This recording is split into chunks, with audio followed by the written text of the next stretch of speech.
Ethan always pegged me for a pushover software engineer. He went on a massive tirade on social media to cyberbully me, claiming I was just jealous of his good looks, and he even had his mother hire thugs to kidnap me. Beneath that soft boy persona lay a truly twisted mind. While the kidnappers held a blade to my throat to force Olivia into a breakup, Ethan stood in the corner wearing the smug grin of a victor. What he didn't realize was that my father, fearing I was too passive, had forced me into Sanda, Krav Maga, and jiu-jitsu training since I was a kid. A loud crack echoed through the room as a bone snapped. 5 seconds later, I had my boot on the kidnapper's head. I turned to look at Ethan, who was now a trembling mess on the floor. "Hey kid, next time you try to steal someone's girl, do yourself a favor and check if the boyfriend is a national collegiate martial arts champion first. Our lab recently hired a new research assistant named Ethan Cole. From his very first day, he latched onto my girlfriend, Olivia, like a piece of gum stuck to a hot sidewalk. Olivia made it perfectly clear that she was in a committed relationship, but the kid didn't back off.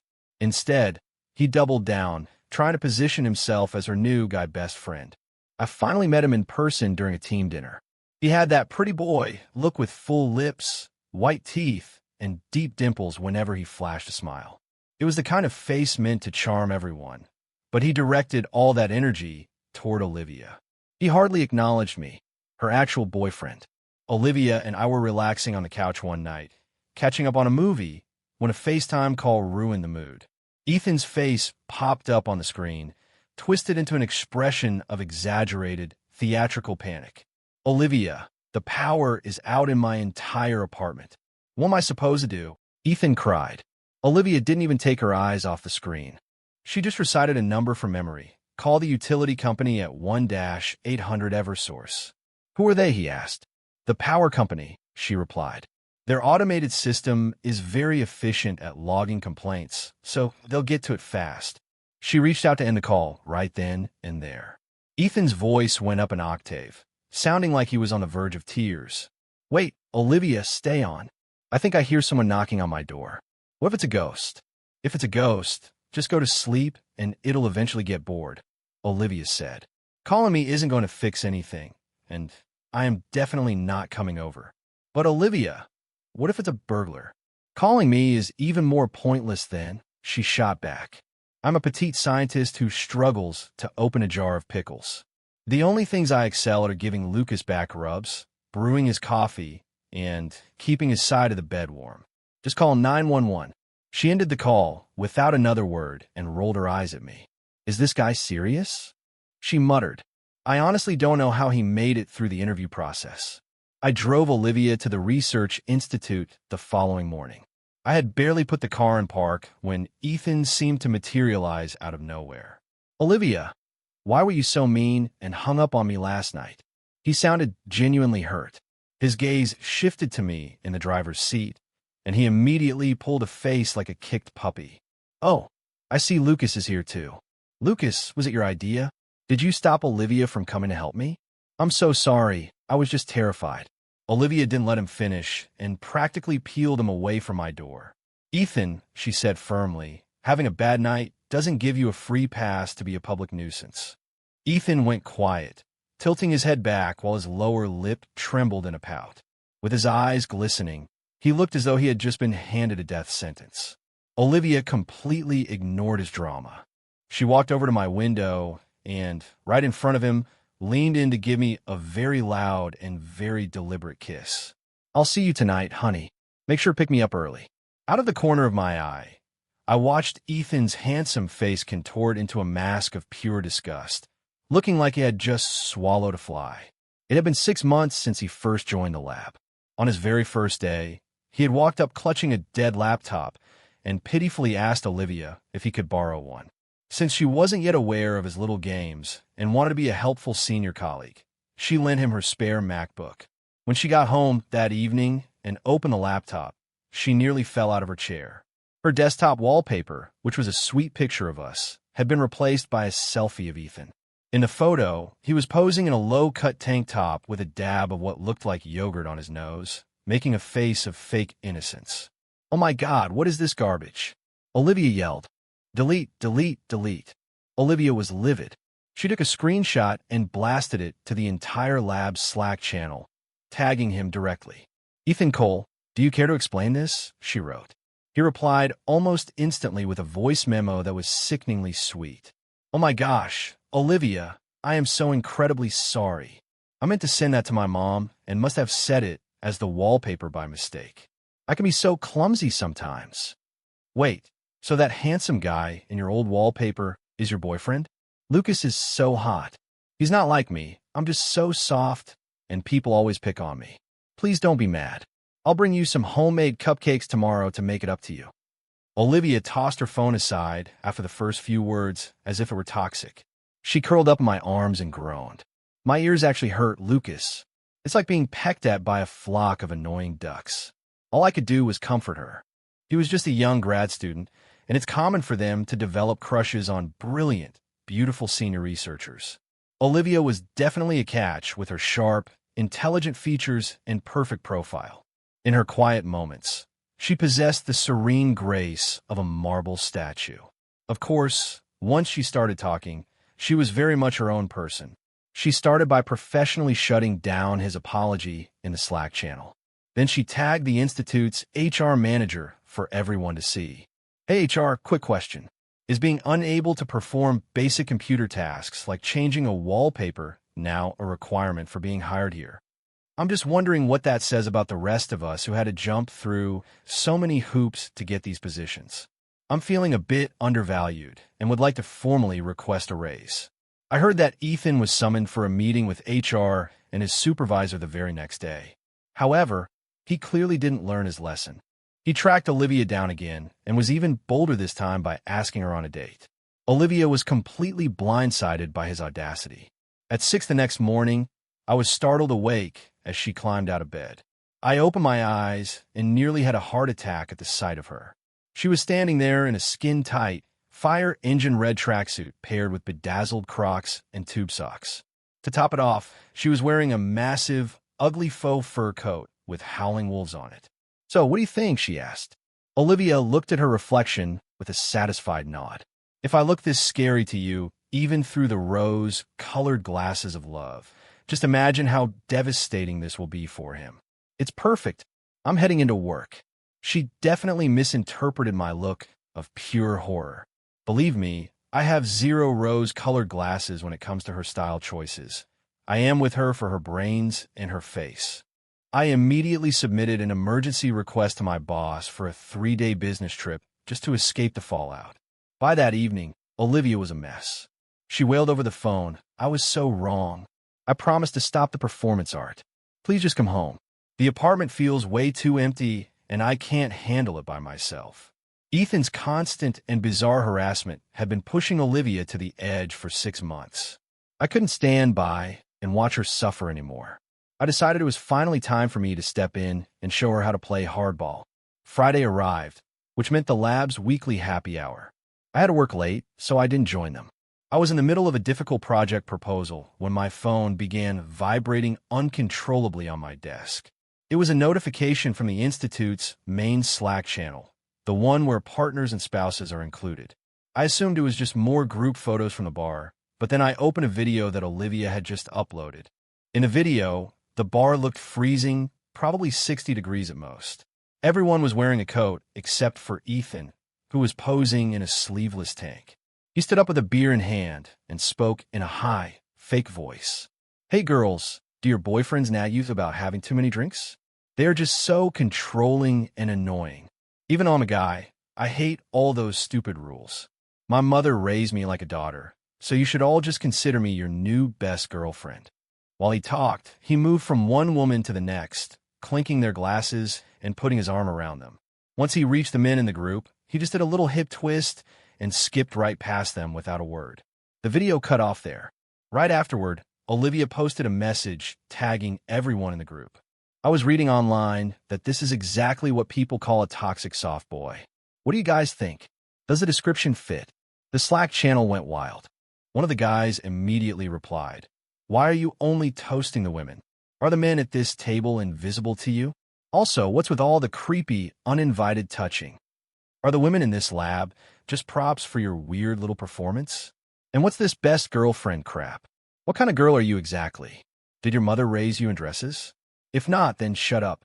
Your parents clearly didn't raise you to be a decent human being if they taught you to grovel and paw at people like a desperate stray dog. Several others joined in, telling Ethan to grow up and learn about personal boundaries. The happy hour ended in total disaster. Olivia made it home early, and we were just laughing at the drama on Slack when Ethan tried to call her. He was sobbing so hysterically that he could hardly catch his breath. I put the call on speaker and cranked the volume, so his pathetic wailing echoed throughout our living room. I never intended for things to get this heated, but he kept pushing until he broke. He had nobody to blame but himself for this mess. I truly believed that would be the end of it and he would finally leave us alone. Instead, in the middle of the night, Ethan began posting long, incoherent voice memos to the Slack group. I played one, and his voice sounded shaky and heavy with tears. I'm so incredibly sorry to my senior colleagues. You have every right to be mad at me. It's all my fault, but I can't help how I am since my parents always wanted a daughter and raised me as one. They never really loved me. All I knew was how to desperately try to please everyone. My mother hated me, and my older brothers wanted nothing to do with me. I've always been scared of men, which is why I only feel safe around women. I promise I didn't mean any harm. I know I can be annoying, but I just wanted to belong somewhere. He was sobbing so hard he was gasping for air. It was a truly pathetic and calculated performance. By the following morning, the mood in the group chat had completely shifted. A woman named Brenda Morrison decided to step in and play judge. Her husband was Professor Morrison, a real powerhouse at the Institute. He was a titan in the industry, and Olivia frequently needed his guidance for her research. Brenda used that influence to her advantage, acting with a sense of arrogant authority. "You're all grown men. Why are you being so heartless?" she wrote. "Ethan has dealt with so much in his life. We should be showing him compassion." Also, Olivia Vance. "How could you be so cruel as to post a private video of him to the whole group like that? Did Lucas make you do it?" she added, aiming her accusation directly at me. Brenda proceeded to lecture almost everyone who had stood up for themselves the previous day. Her agenda was obvious. She wanted to protect her fragile little favorite. Her ranting effectively killed the conversation in the channel. Eventually, her husband, Professor Morrison, stepped in to calm the situation. He mentioned that the previous night's gathering had been cut short and suggested a makeup dinner where everyone would bring their significant others.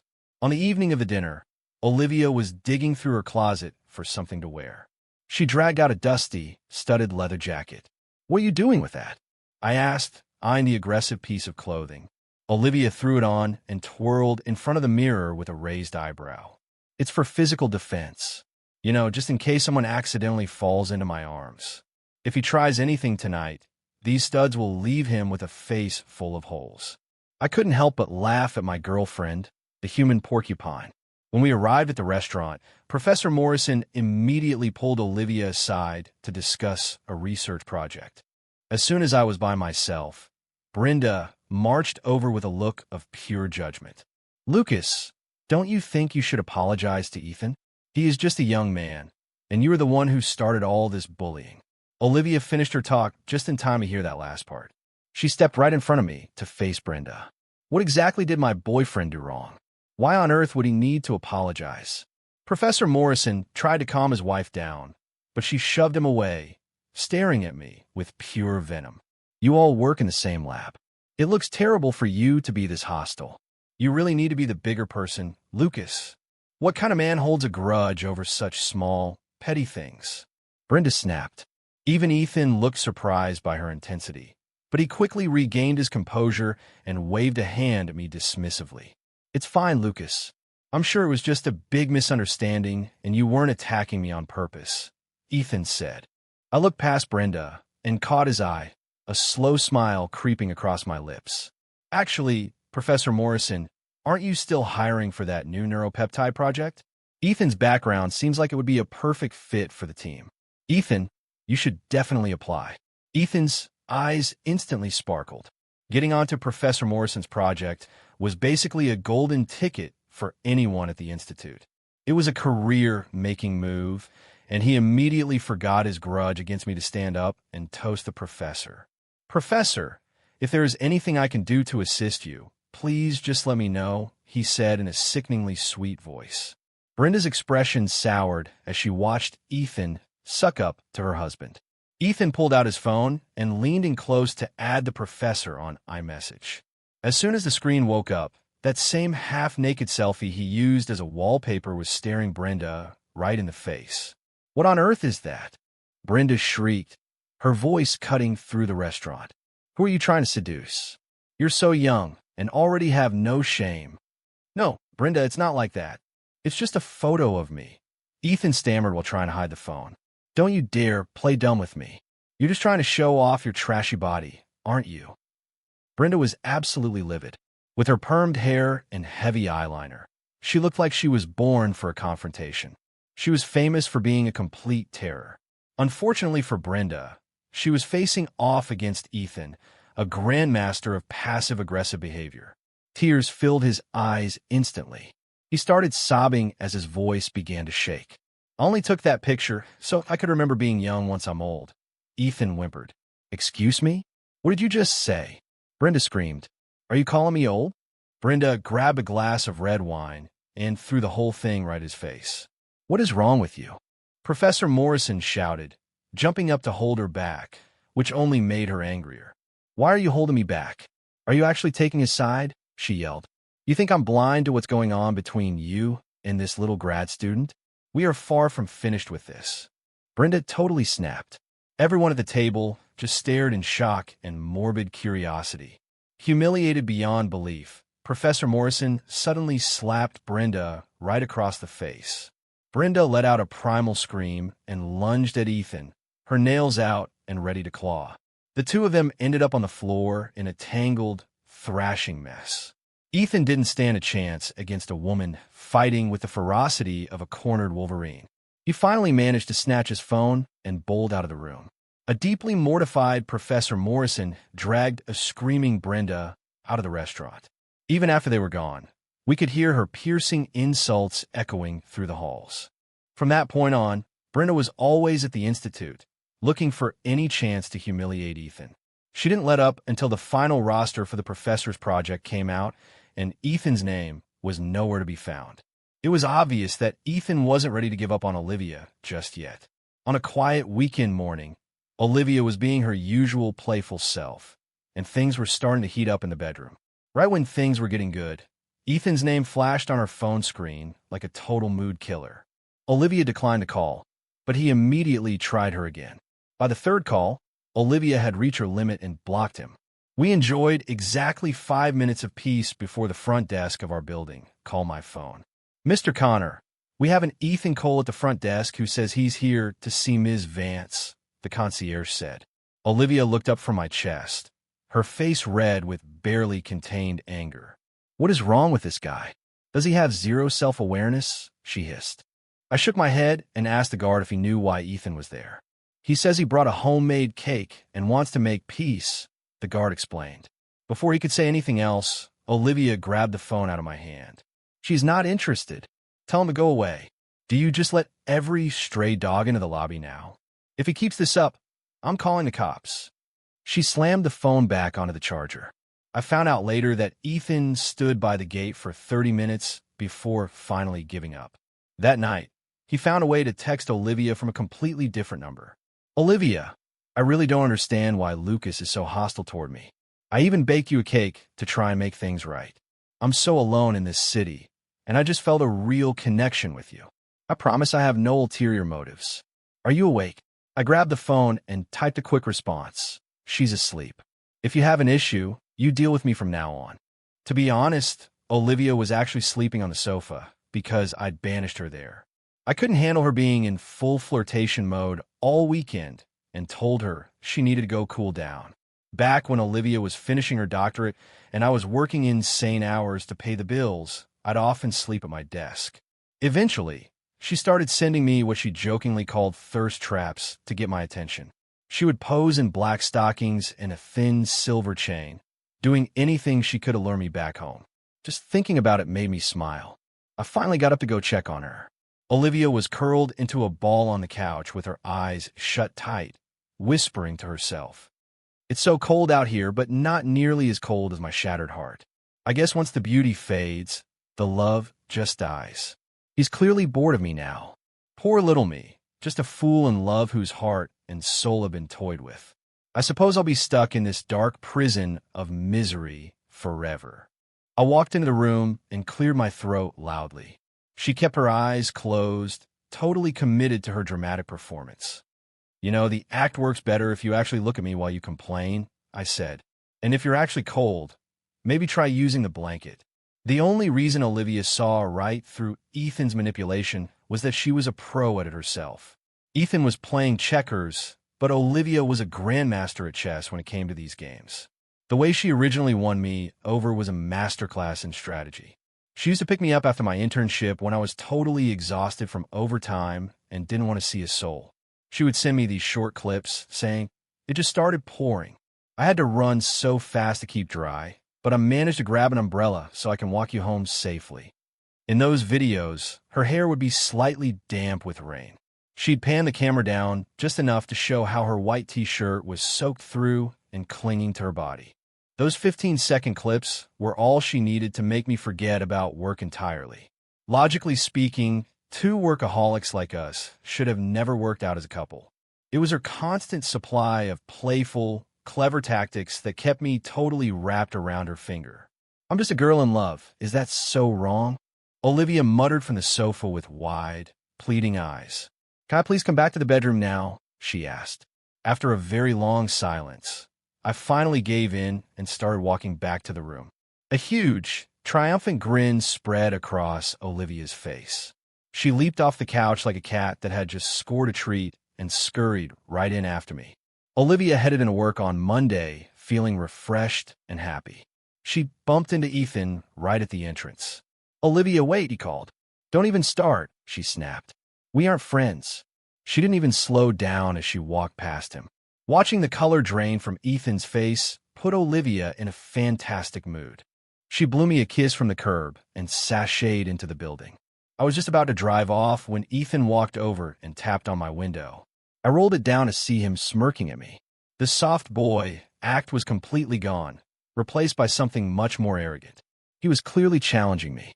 His tone was casual, almost lighthearted. "You know, Lucas, I really like your girlfriend. Why don't you just let me have her?" I gripped the steering wheel until my knuckles turned white. I've dealt with plenty of shameless people, but never someone who would try to steal a woman so brazenly. "Are you for real right now?" I growled. I spoke through gritted teeth, telling myself not to swing at him. I knew if I touched him, he'd just fall down and sue me for every penny I had. "You're smart enough to work here, so you can't be a total moron," I said, leaning closer with a dangerous edge to my voice. "You're a capable guy, so why are you so fixated on a woman who is already taken?" "I'm not trying to give you a lecture," I continued, looking at his young, ambitious face. "I actually just feel pity for you. You're constantly debasing yourself and acting like a suck-up. At the dinner party, I noticed you sneaking some pills. They were for hangovers. You're either allergic to alcohol or you just can't handle it, right? Why put yourself through that?"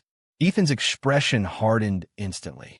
He glared at me with pure venom in his eyes. "You think you've already won? You're the one who turned into a tool first. Honestly, any woman who falls for my tricks isn't even worth having anyway." He let out a nasty, bitter laugh.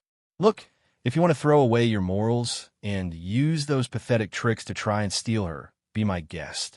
If she's the type of woman who can't handle that kind of temptation, then I don't want her." I started the engine and gestured for him to move.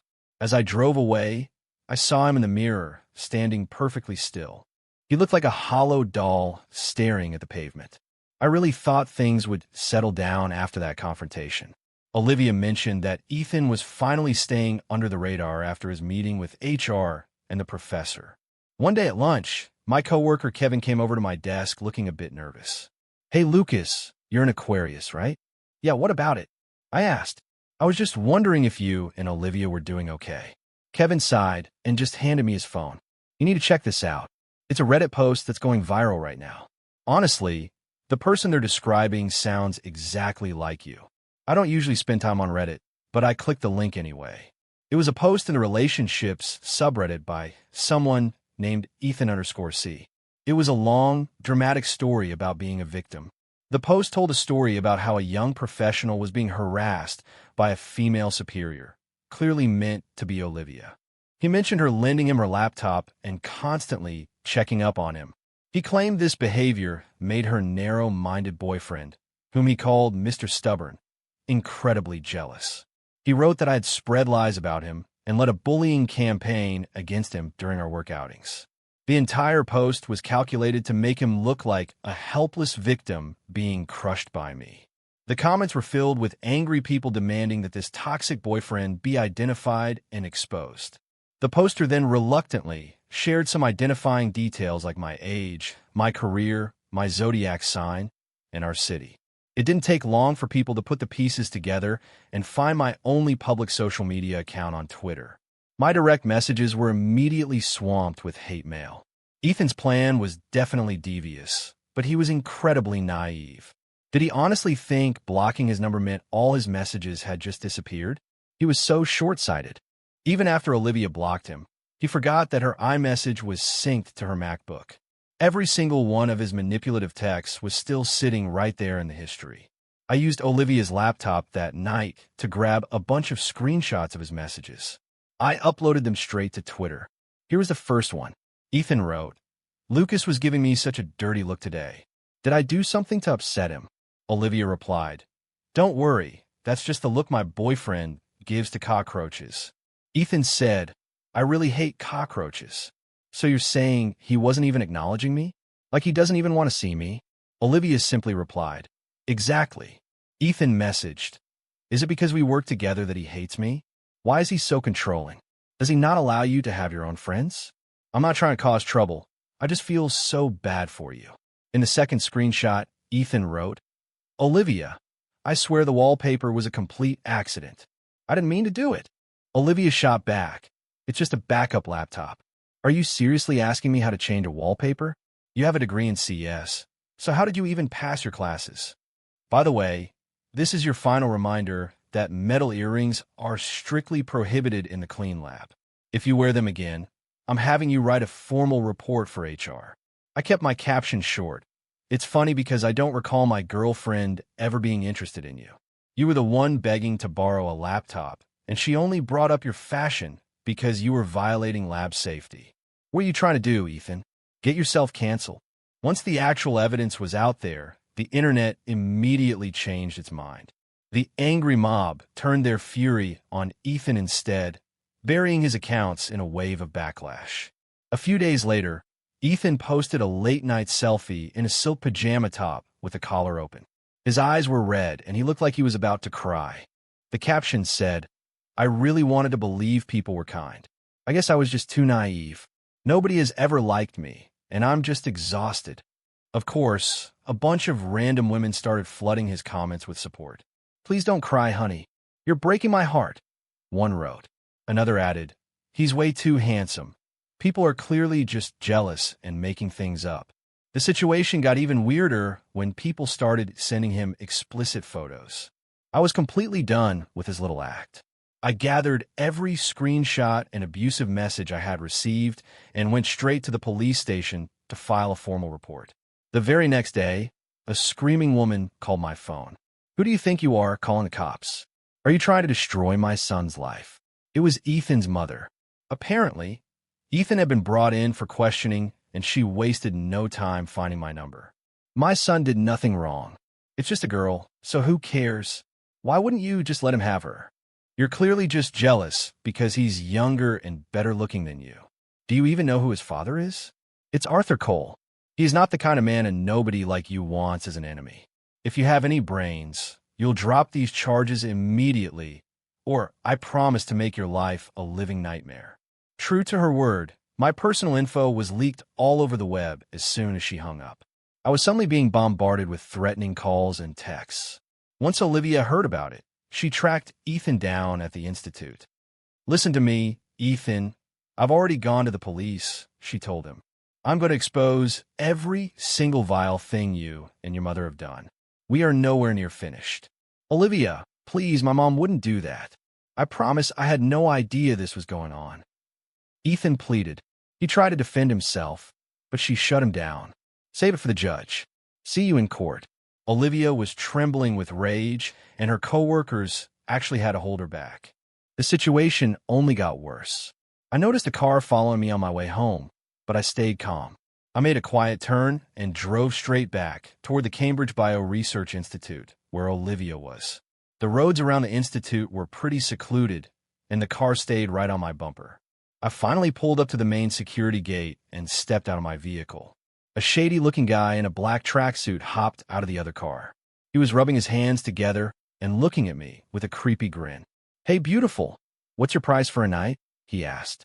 Before he could say another word, 5 security guards in tactical gear swarmed him. They came out of nowhere with batons drawn and tackled him to the pavement. The guy looked at me, absolutely terrified. I just pointed to the massive sign on the wall that said Restricted Access, Research Facility. Then I looked at the head of security, Captain Miller, and nodded. "That car has been on my tail for miles. It's definitely suspicious," I explained. Since my car was already in the system, any unauthorized vehicle following me into a secure zone was an immediate security breach. Once we got to the precinct, the guy in the tracksuit started talking immediately. "Look, it wasn't my idea. I was hired by some woman who told me to just spook him into breaking up with his girl." Everything pointed right back to Ethan's mother. Ethan hurried to the station, and he looked completely stunned when he saw her in the interrogation room. "Mom, what is wrong with you? Why would you ever do this?" "Shut your mouth," she screamed, landing a hard slap across his face. "I'm doing all of this for you, you pathetic child. You clearly can't handle things on your own, so I have to be the one to fix your problems." Ethan's mother was held for questioning, though she refused to admit to anything. Ethan was standing outside the station with his head down, looking like a broken kid. "Did you honestly have no idea?" I asked him. "The Reddit post, she was the one behind it," he whispered. "And the photos, she's the one who sent them to that guy." He was clearly talking about the creep in the tracksuit. Once my statement was finished, I told them I wouldn't be entertaining any apologies and started to leave with Olivia. That was when Ethan suddenly snapped and started screaming at the top of his lungs. "What choice did I have? You have no clue what I've been through. Everyone called my mom a homewrecker and called me a bastard who shouldn't exist. They treated us like garbage. My mother was the one who told me that you have to fight for what you want. She said you have to use games and tricks to win a woman over. I lost the ability to love someone the right way a long time ago." He collapsed into a heap on the ground, sobbing with a level of intensity I'd never seen. He was tearing at his own hair, completely broken by 20 years of bottled-up shame and anger. Seeing him in that state made my own anger vanish. "You knew she was wrong," I said quietly. "So why did you keep listening to her? You don't even have any respect for yourself, Ethan. Why would you expect anyone else to love you?" His mother wouldn't talk, and the guy in the tracksuit changed his story, saying he only bothered me because he didn't like how I looked. Since the evidence was weak, he only got a few days for disorderly conduct. Ethan seemed like a completely different guy after everything went down. He tried to quit his job, but his mother showed up at the lab and made a huge scene about it. "I paid for your entire education," she yelled. "I told you it was a waste, but you insisted. Now you're just going to throw away this amazing career. How do you expect to marry into money without a good job? Your only assets are your youth, your looks, and this position. Without those, you're a nobody. I do everything for your sake. Do you think I enjoyed being called a homewrecker for decades?" she continued. I saw the whole thing while waiting for Olivia. Ethan just stood there, looking hollow while his mother screamed for everyone to hear. "That's enough," he finally screamed back, his eyes completely bloodshot. "You did all of this for yourself and your own lifestyle. My father never loved you. So when are you going to face the truth?" "You're a liar," she shrieked, lunging at him and grabbing his hair. They started fighting right there in front of the building. It was a truly pathetic and disturbing sight to behold. I turned my head, grabbed Olivia's hand as she came out, and we walked away as fast as we could. On his last day, Ethan actually brought in simple cupcakes for the whole team. They weren't fancy like the ones he'd made before. They were just simple and plain. It felt like we were finally seeing the real him. The team decided to have a small farewell drink for him as a nice gesture. "I'm sorry, but I really can't drink alcohol," he told them with a pale face and a sad smile. "I'll just toast you guys with some iced tea instead." He finished a glass in one gulp. After a few beers, I headed out to the patio to get some air. I heard someone walking up behind me. "I'm heading out," Ethan said, his voice sounding surprisingly calm. He stared up at the few stars visible in the city sky, a single tear running down his face. "I'm getting married," he told me. I was genuinely shocked. "Who's the lucky girl?" I asked. He gave a hollow laugh. "I have no idea. She's in her 40s and has a kid in middle school. She's one of my father's business associates. My father didn't want to use his legitimate son for this deal, so he's using me instead. I'm just a bastard he had on the side." He looked down as his tears hit the stone floor. "Everything is finished. My life was never actually mine anyway. It's just dust in the wind." A cold autumn breeze blew past us, and I found myself completely speechless. I stepped a little closer to him to shield him from the wind. Suddenly, I heard a sound behind me and assumed it was just Olivia coming out to check on me. As I turned around, a heavy black bag was suddenly pulled over my head. Simultaneously, someone shoved a chemically soaked cloth over my mouth and nose. A sickly sweet smell filled my lungs, and everything went black.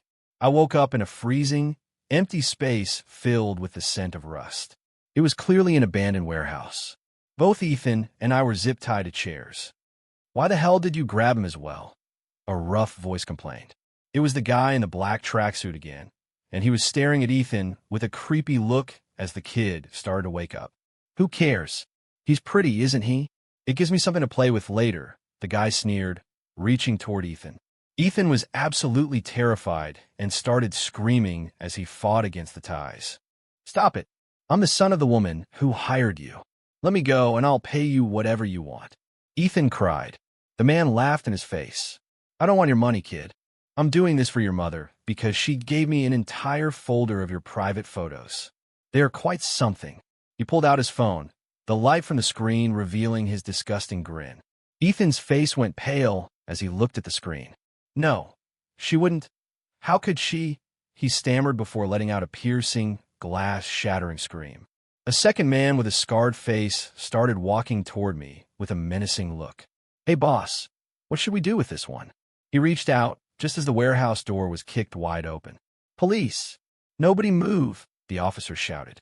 The man with the scar panicked and pulled a knife, pressing the cold steel right against my throat. "Stay back, or I'll kill him right now."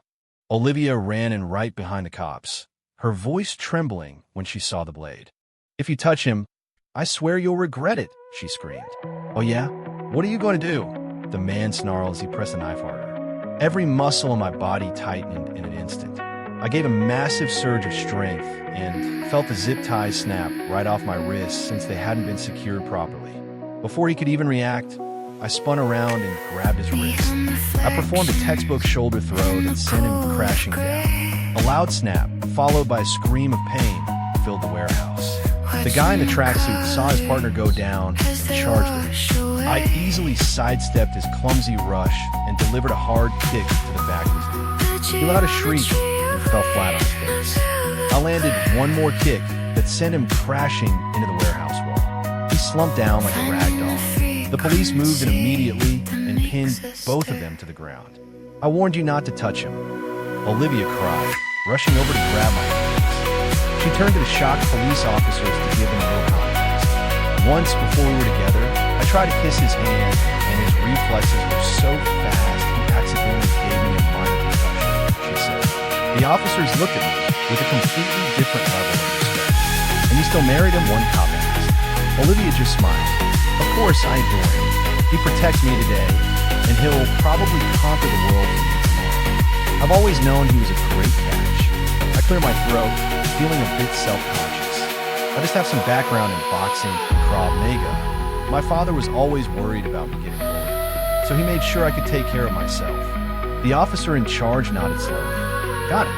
Mr. Miller, we'll need you at the station to give a formal statement once we're done here." Meanwhile, the other officers were unkind. As Ethan was being led out of the warehouse, his mother came running toward him. "Ethan, baby," she cried. Then, a loud smack echoed through the air as Ethan slapped. Ethan had used all his remaining strength. His voice sounded like ice as he looked at me. "You are absolutely disgusting," he said. Back at the station, the guy in the tracksuit told the cops everything. It turned out he'd been having an affair with Ethan's mother for years, but he'd recently been getting bullied. To keep her hired muscle happy, she'd been sending him suggestive photos of her own son. She knew the man was interested in both men and women and used her son as bait. The evidence for the kidnapping was undeniable. I hired a great legal team to handle everything. Ethan even got his own lawyer and filed charges against his mother for conspiracy and invasion of privacy. Eventually, the whole mess blew over. Ethan quit the Institute and just vanished into the city. Before long, everyone had pretty much forgotten him. We celebrated our 3rd anniversary on a beautiful, sunny day. Olivia was wearing a gorgeous white dress when she suddenly dropped to one knee in front of all our friends and family. "Lucas Miller," she said with her eyes sparkling, "will you let me be the one to protect you for the rest of our lives?" I just grinned and held out my hand as everyone started cheering. Planning the wedding was a total whirlwind of happiness. It was even funnier watching Olivia, who had started talking to her engagement ring like it was a person. "Mirror, mirror on the wall, who's the luckiest girl of them all?" she'd whisper while resting her head in my lap. Then she'd answer in a high-pitched voice, "Why, it's Olivia, of course." I just sat there smiling at her like a fool, totally in love. My phone suddenly buzzed with a message from an international number. It said, "I left. I'm finally out of the country. Thank you for everything, and I'm truly sorry. Bestie." I stared at the screen for a second. "Who's texting?" Olivia asked, glancing up at me. I just locked the screen and pulled her into a hug. "Nobody, honey, just some spam." This story follows Lucas Miller, a software engineer who appears passive but is secretly a trained martial artist, and his brilliant girlfriend, Olivia. Their lives are disrupted by Ethan Cole, a manipulative new colleague who uses soft boy tactics, feigning vulnerability and playing the victim, to try and steal Olivia. Despite Olivia's sharp rejections and Lucas's attempt to set boundaries, the situation escalates from petty office drama and a viral Reddit smear campaign to a dangerous kidnapping orchestrated by Ethan's toxic mother. The plot reaches a climax in an abandoned warehouse where Lucas reveals his combat skills, easily overpowering the thug to save himself and a broken man. The ordeal exposes the horrific extent of Ethan's mother's control, leading Ethan to finally confront her and flee the country to start a new life. In the end, Lucas and Olivia move past the trauma, concluding their journey with a joyful marriage proposal and the promise of a peaceful future together.